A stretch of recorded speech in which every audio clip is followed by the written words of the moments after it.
What three compressors do you use in every single session? So there's three that I will use kind of religiously on every single mix. My vocal compressor will generally always be the Shadow Hills mastering compressor, only because it is such a good compressor to control vocals. You've got the two different compression types, and it's one of those compressors. And the one thing I always say about the Shadow Hills compressor, and we've tested this with the hardware. We used to have the Vandergraaf, not the Vandergraaf. It was a Vandergraaf, yeah. So we had the Vandergraaf, then we had the mastering compressor for a couple of months.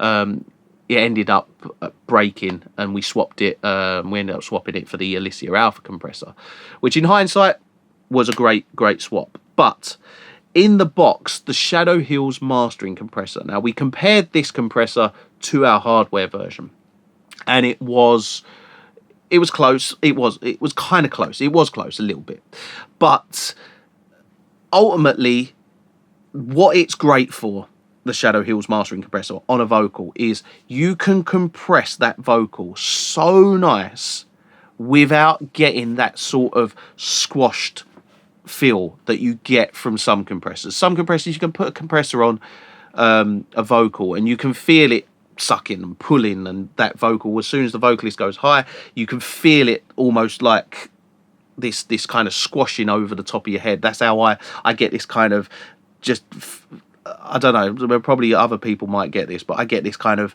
feeling of someone pushing down on me when compression gets too much. And that's what you get from some other compressors, not the Shadow Hills compressor. You can hit that, vocalists can hit this compressor so hard if they need to, and it will be so smooth and just sound amazing. And that's why I always use that as one of my go-to vocal compressors, and it is incredibly good. If you take the time to get to know and understand that compressor, it is very, very good. The other compressors that I use, I've currently started using the Alicia Empressor quite a lot, and that's because, one, it fits really nicely onto the Avid S4, so the control of it is really intuitive and it works really well. It's a great sounding compressor and you can do a lot with it. It's got multiple kind of uses. There's an EQ built into it. You've got all sorts of different features. Your standard, threshold, attack, release, all that sort of stuff. But it is a great sounding compressor, and I've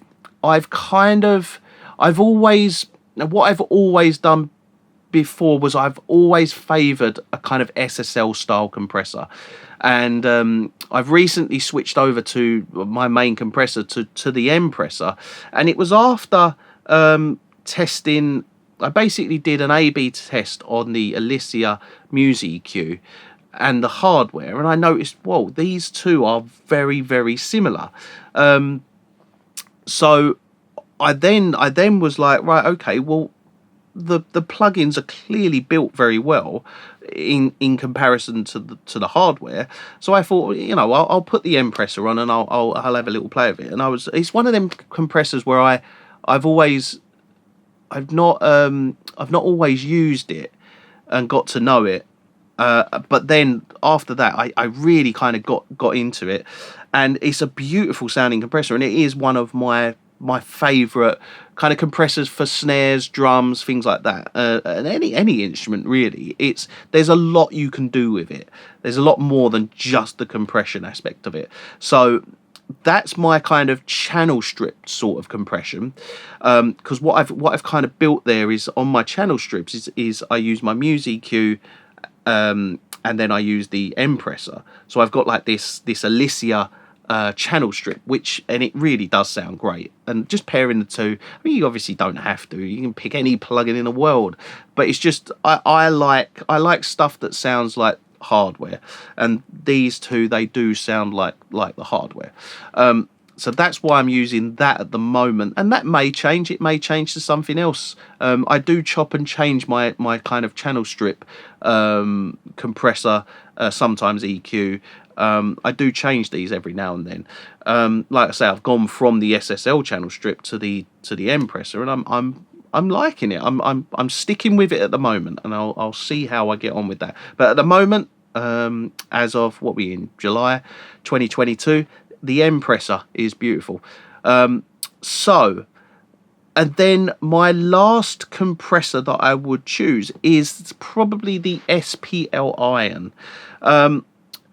This is a really good compressor for if you're working with mastering digitally in the box. It's a brilliant compressor for that. I really enjoy it as a compressor. I've got the hardware. Where is it? Down there. And I did some A/B testing with it in terms of plug-in versus hardware, and there's quite a bit of difference between the two, but the hardware is exceptionally good, but the software is good as well. There's nothing wrong with the software. If you take it away from comparing it to the hardware, you have yourself there a great sounding compressor. The airband that you've got on it is the airbase switch.